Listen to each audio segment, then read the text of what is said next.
크게 세 가지인데 첫 번째는 아무래도 유혹물이 주변에 많으면 넘어갈 수 있거든요. 따라서 주변 유혹물을 없애는 주변 환경을 통해서 우리 아이의 자기절제력을 키워주는 방법에 대해서 좀 말씀을 드리고, 두 번째는 심리적 상태도 되게 중요해요.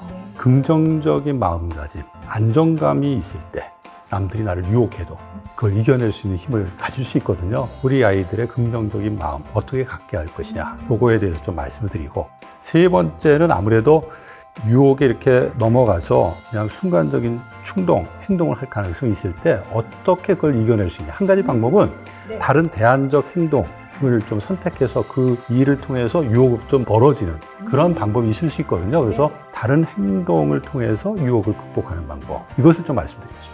이 세 가지 굉장히 중요할 것 같아서 하나하나 차근차근 좀 들어보면 좋을 것 같은데요. 사실 어른인 저도 이렇게 결심을 아이들 앞에서는 스마트폰 보지 말아야지라고 생각은 하는데 그거 지키는 것도 좀 많이 어렵더라고요. 그거 쉽지 않죠. 쉽지 않아요. 부모님도 어려운데 아이들은 얼마나 어렵겠어요.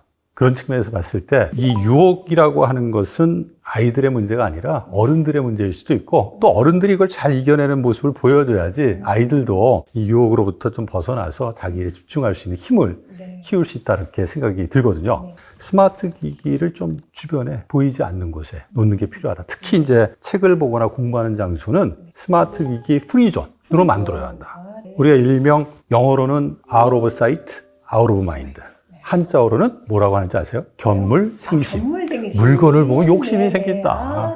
어떻게 보면은 아이들이 그런 유혹으로부터 벗어날 수 있도록 공부할 수 있는 환경은 유혹물이 없는 환경을 만들어줘야 한다. 아이들이 자꾸 그런 유혹에 넘어가게 하는 것은 일종의 시험에 들게 하는 일일 수 있는 거잖아요. 네, 시험에 들게 하지 마라. 눈에서 멀어지면 마음에서도 멀어진다. 이거 정말 꼭 기억해야 될 것 같은데 그 얘기를 들으니까 한 가지 저랑 같이 일하는 선생님께서 얘기해 주신 게 생각나는데요. 그 집에는 스마트폰을 보관하는 이 장소가 현관 앞에 있대요. 그래서 저녁 8시가 되면 엄마, 아빠, 애들 전부 다 스마트폰을 거기다 보관하니까 절제하는 게 굉장히 도움을 많이 받았다라고 하더라고요. 되게 중요한 말씀인 것 같아요. 보통 아이들에게만 요구하고 부모는 자기가 원하는 대로 행동하는 경우가 많아요. 아까 그 가정의 경우에 8시 넘으면 아이들 핸드폰뿐만 아니라 어른들 것도 다 보관함에 놓고 각자가 해야 될 일에 집중하는 그러한 상황을 만들었다는 건 되게 중요하거든요. 결국은 우리 어른들이 어떻게 행동하느냐에 따라서 아이들은 영향을 받는다. 특히 우리가 그런 얘기 하잖아요. 어른들은 아이들의 모델이다. 근데 어떤 모델이냐, 우리 부모님들은 생활 밀착형. 생활 밀착형 모델이에요. 그러니까 생활 속에서 모든 걸 보는데 부모님들이 자기절제하지 못하는 모습을 보여주면 아이들은 그래, 자기절제 쉬운 게 아니야. 우리 어머니, 아버님도 그러는데 나도 그렇게 하는 게 당연한 거야. 이렇게 생각할 수 있는 거죠. 저희 부모님들이 좀 공부하는 모습을 보여줬으면 좋겠다, 이런 생각을 좀 합니다. 공부하는 모습이 뭐냐? 결국은 책 보는 모습이거든요. 근데 부모님들이 책을 보는 모습을 본 적이 없다라고 이야기하는 아이들이 많아요. 부모님이 책을 통해서 뭔가 생각하는 모습들을 보여준 그러한 시기, 경험들이 많으면 아이들은 그 책 보고 좀 뭔가 조용하게 생각하는 것이 자연스러운 생활의 한 부분이다라고 하는 걸 받아들이거든요. 근데 스마트 기기 달고 살고 책은 담을 쌓고 살고 아이들이 자기 절제하고 자기가 공부하는 데 집중하기 어려운 거죠. 제가 모든 것을 잘하는 건 아니지만 좋은 습관 하나가 있는데요. 제가 주말이 되면 도서관을 제가 가거든요. 그래요? 네.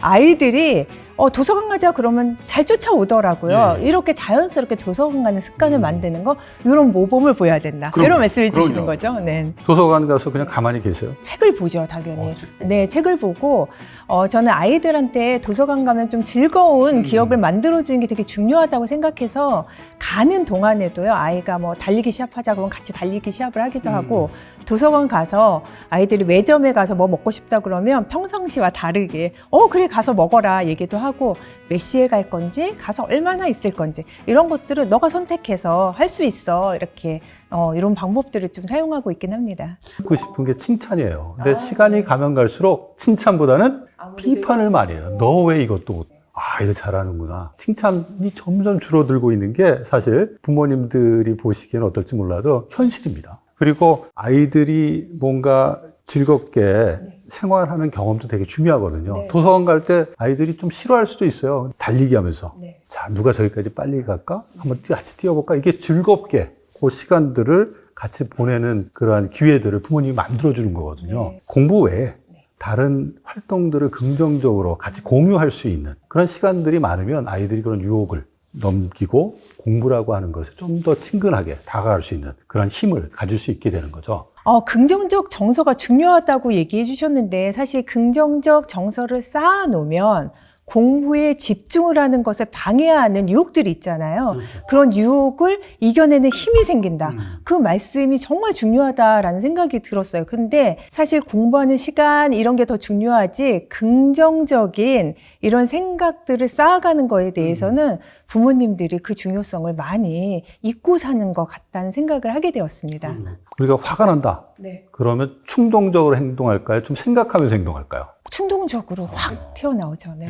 우리 아이들의 마음이 불안하고 우울하고 또 좌절감을 느낄 때는 이런 유혹으로부터 벗어나기가 쉽지가 않아요. 빨리 빠져든다. 그럼요. 유혹에. 좀 행복하고 즐겁고 안정감을 느끼면 조금 더 생각하면서 그 유혹으로부터 벗어날 수 있기 때문에 아이들의 정서 상태, 긍정적인 심리 이런 것들이 유혹을 벗어날 때 되게 중요한 힘이 될 수 있는 거죠. 네. 그 정말 중요하다는 생각을 다시 한번 해보게 되고요. 그렇다면 이제 이렇게 긍정적인 정서라든지 스트레스, 학업 열의, 학업 소진 이런 것들을 진단을 통해 알 수는 있지만 그 전에 집에서 우리 아이가 정서적으로 건강한가 아닌가 이런 것들을 확인해 볼 수 있는 방법이 있을까요? 간단하게 확인할 수 있는 방법이 있습니다. 네. 아이가 나하고 이야기를 하고 싶어 하지 않는다. 또는 집에서 이야기를 전혀 하지 않기 시작했다. 네. 이러면 좀 생각을 좀 해보셔야 됩니다. 우리가 좋은 일이 있을 때는 어떻습니까? 막 말하고 싶잖아요.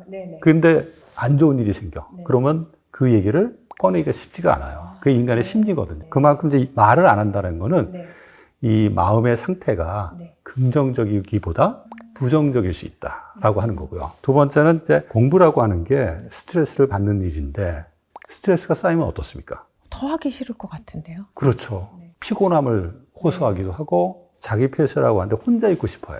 어른들도 그렇잖아요. 저도 좀 그런 것 같습니다. 또 자기 혼자 있으려고 하면 아이의 마음이 지금 되게 불안정하구나 라고 좀 생각을 하시고 그걸 좀 회복할 수 있게 긍정적으로 전환시킬 수 있게 옆에서 좀 도와주시는 게 필요하죠. 긍정적으로 도와준다. 구체적으로 어떻게 도와줄 수 있을까요? 저는 일단은 아이들하고 대화의 끈을 놓지 않는 게 제일 중요하다라는 생각이 들어요. 근데 대부분의 가정에서 보면 대화라고 하는 것이 점점 좀 사라집니다.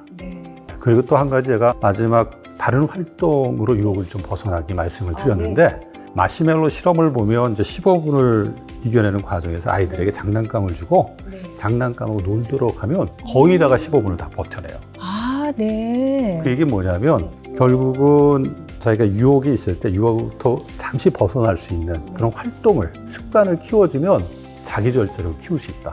게임하고 싶은 유혹이 생기고 밖에 나가서 친구하고 놀고 싶을 때 잠시 산책을 하면서 자기의 충동에 대해서 좀 생각해보는 시간 그런 습관을 갖게 되면 충동적으로 결정해서 게임을 하거나 지금 숙제를 해야 되는데 친구를 만나러 놀러 나가거나 이런 행동을 조금 줄일 수 있거든요. 그리고 그런 활동이 즐거워야 돼요. 버리면 안 돼. 네가 그런 충동이 생기면 잠시 나가서 걸어갔다 와. 이러면 이것도 일종의 처벌이 될 수도 있거든요. 그러니까 그런 상황에서 아이가 좀 좋아하는 일들을 잠시 할 수 있도록 그런 충동감을 느꼈을 때 대안적으로 할 수 있는 활동들이 뭔지 같이 대화를 통해서 찾아내고 그 활동을 같이 공유하면서 그 충동으로부터 좀 벗어날 수 있도록 도와주는 것도 필요하다. 그리고 또 한 가지.